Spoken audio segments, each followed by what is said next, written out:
નમસ્કાર, હું છું રાશિદ ચાકી અને આરટીઈ એક્ટ 2009 અંતર્ગત શૈક્ષણિક વર્ષ 2024-25 માટે જેમને આરટીઈમાં ઓનલાઈન અરજીઓ કરી હતી અને જેમનું ફોર્મ જિલ્લા કક્ષાએ મંજૂર પણ થયેલું હતું, પરંતુ કોઈપણ કારણસર જેમને પ્રથમ રાઉન્ડમાં પ્રવેશ શક્ય બન્યો નથી તેમના માટે બીજા રાઉન્ડની જાહેરાત કરવામાં આવી છે.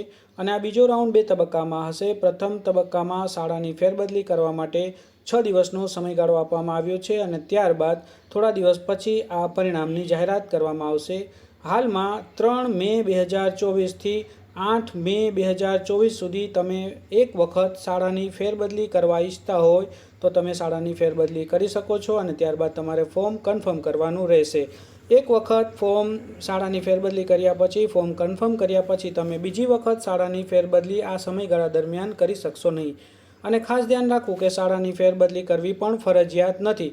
તમે જે જૂની શાળાઓ રાખી છે અને તે જ રાખવી હોય તો પણ ચાલશે, પરંતુ જૂની શાળાઓ જે હતી તે મુજબ જ તમે રાખશો તો પ્રથમ રાઉન્ડમાં પણ પ્રવેશ શક્ય બન્યો નથી અને પૂરેપૂરી સંભાવના છે કે તમને બીજા રાઉન્ડમાં પણ પ્રવેશ મળવાના કોઈ ચાન્સ રહેશે નહીં. આરટીઈના બીજા રાઉન્ડમાં શાળાની ફેરબદલી મોબાઈલના માધ્યમથી કરવી ખૂબ સરળ છે.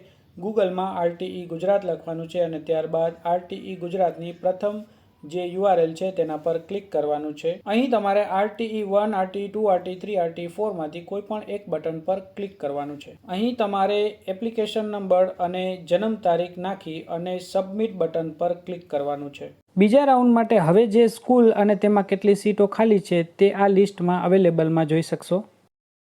ફોર્મ ભરવા સમયે જે સ્કૂલો એડ કરવી હતી તે જોવી હોય તો નીચેથી સિલેક્ટેડ પર ક્લિક કરશો અને એમાંથી આપણને કોઈ સ્કૂલ અત્યારે પસંદ નથી અને જો એ સ્કૂલ હાલ અત્યારે ડિલીટ કરવી હોય તો આ પર્પલ બટન પર ક્લિક કરવાથી આ સ્કૂલ અત્યારે ડિલીટ થઈ જશે.